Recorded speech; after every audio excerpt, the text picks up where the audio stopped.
कवितावली पाठ 8 पास्ट पुस्तक से संबंधित प्रश्न और उनके उत्तर।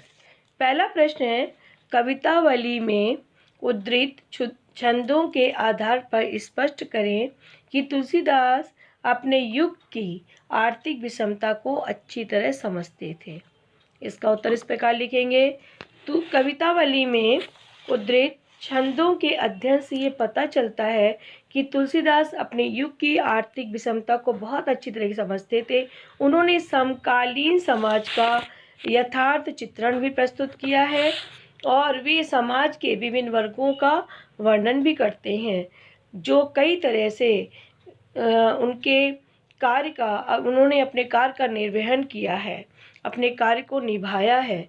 तुलसीदास तो यहाँ तक कहते हैं, पेट भरने के लिए लोग गलत काम भी करने के लिए तैयार हो जाते हैं। उनके समय में भयंकर गरीबी व भुखमरी बेरोजगारी थी। गरीबी के कारण लोग अपनी संतानों को तक बेच देते थे पेट भरने के लिए। बेरोजगारी इतनी अधिक थी कि लोगों को भीख तक नहीं मिलती थी।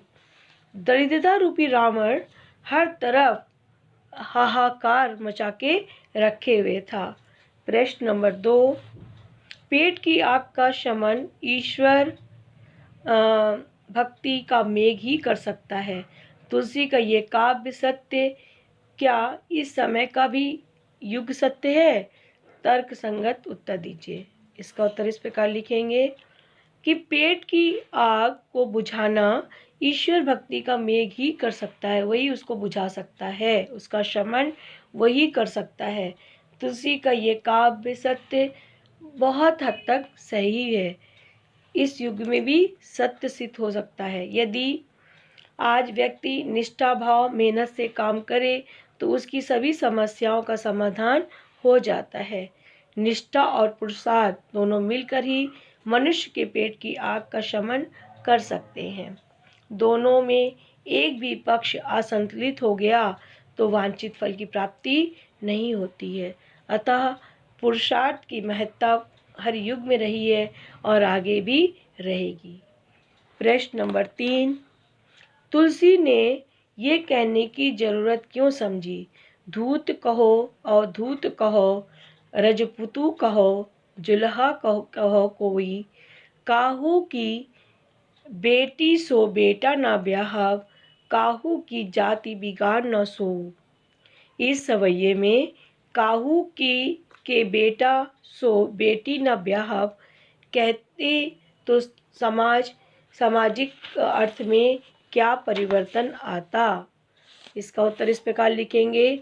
अगर तुलसीदास इस युग में जाति संबंधी नियम उस युग में जाति संबंधी नियम बहुत कठोर थे, बहुत कठोर हो गए थे। तुलसी के संबंध में भी समाज ने उनके कुल जाति पर प्रश्न उठाया। कवि भक्त थे, उसे सांसारिकता से कोई लेना देना नहीं था, सांसारिकता में कोई रुचि नहीं थी।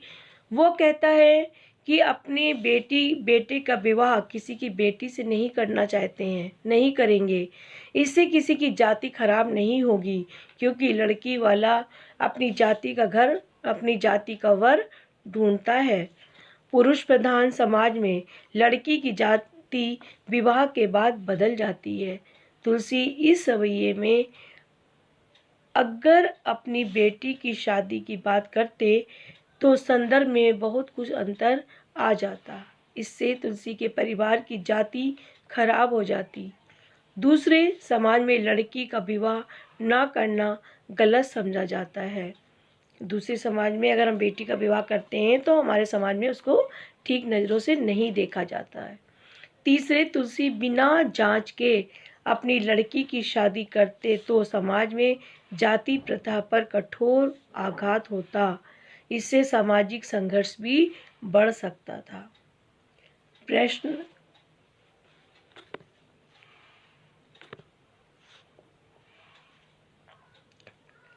नंबर 4, धूत कहो वाले छंद में ऊपर से सरल व निरीह दिखाई पड़ने वाले तुलसी की भीतरी असलियत एक स्वाभिमानी भक्त हृदय की है।